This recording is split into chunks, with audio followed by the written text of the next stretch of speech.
আসসালামু আলাইকুম এভরিওয়ান, সবাইকে স্বাগতম। আজকে আমি ভিন্ন রকম, ভিন্ন স্বাদের, ভিন্ন স্টাইলের, ভিন্ন ধরনের একটা রেসিপি নিয়ে হাজির হয়ে গেছি। না কেটে না বেটে একদম গোটা কুমড়ো পাতা দিয়ে আমি চপটা তৈরি করে আপনাদের সাথে আজকে শেয়ার করব কিভাবে তৈরি করেছি। একদম অসাধারণ একটা রেসিপি হয়েছে, দেখতে যেমন লোভনীয় দেখা যাচ্ছে, খেতে অনেক মিষ্টি হয়েছে। তো চলুন দেখা যাক কিভাবে তৈরি করে নিয়েছি আমি এই কুমড়ো পাতার চপ। আমি এখানে দিয়ে দিচ্ছি 3 টেবিল চামচ আটা, সাথে দিয়ে দেব 2 টেবিল চামচ বেসন, দিয়ে দেব স্বাদ মতো লবণ, দিয়ে দেব 1/3 কাপ হলুদ গুঁড়ো, 1/3 কাপ মরিচ গুঁড়ো আর 1/3 কাপ মশলার গুঁড়ো, দিয়ে দেব টেস্টি মশলা। এখন দিয়ে দেব পানি। পানিটা কিন্তু একদম নর্মাল পানি দেবেন। আর দিয়ে দেব 3 টেবিল চামচ পানি। একটু ভালো করে মিক্স করে নেব। পানিটা একবার ব্যবহার করতেছি না, অল্প অল্প করে দিয়ে দিচ্ছি, কারণ কম বেশি হয়ে যাবে, তাহলে কিন্তু ডোটা ভালো হবে না। ওই জন্য আমি অল্প পরিমাণে পানিটা ব্যবহার করছি। আমি এখানে 3 বার ব্যবহার করেছি পানি। আপনারা একটু অল্প অল্প পরিমাণে পানিটা ব্যবহার করবেন, তাহলে ডোটা খুবই ভালো হবে, একদম সফটও হবে। তো আমার ডোটা একদম পারফেক্টভাবে মাখা হয়ে আসছে প্রায়। দেখুন কেমন হয়েছে, একদম পারফেক্ট হয়েছে ডোটা। আপনারা চাইলে এরকম করে বানিয়ে নিতে পারবেন বাসায়। আর প্লিজ ভিডিওটি ভালো লাগলে লাইক, শেয়ার এবং সাবস্ক্রাইব করে পাশে থাকবেন নিত্য নতুন ভিডিও পাওয়ার জন্য। আমার ডোটা একদম রেডি হয়ে গেছে। এরপর আমি সাথে দিয়ে দেব 1/3 কাপ ছড়া, খাওয়া ছড়া দিয়ে একটু ভালো করে মিশিয়ে নেব।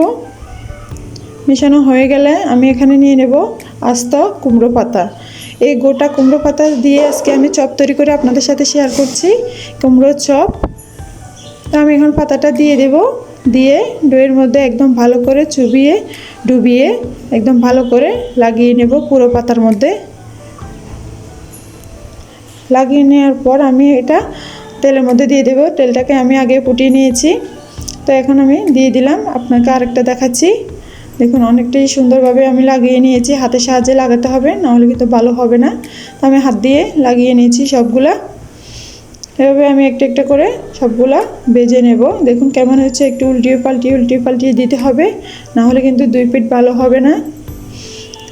তো আমার চপটা কিন্তু ভালোই সুন্দর দেখা যাচ্ছে। আপনারাও চাইলে এরকম করে বাসায় ট্রাই করতে পারেন। অসাধারণ দেখতে লাগছে, একদম পাতার সাইজে, পাতা বাহারের মতো দেখতে লাগছে, সুন্দরই দেখতে লাগছে। খেতেও কিন্তু অনেকটাই মজা হয়েছে। দেখুন চপটা কিন্তু প্রায় হয়ে গেছে একদম পারফেক্টভাবে।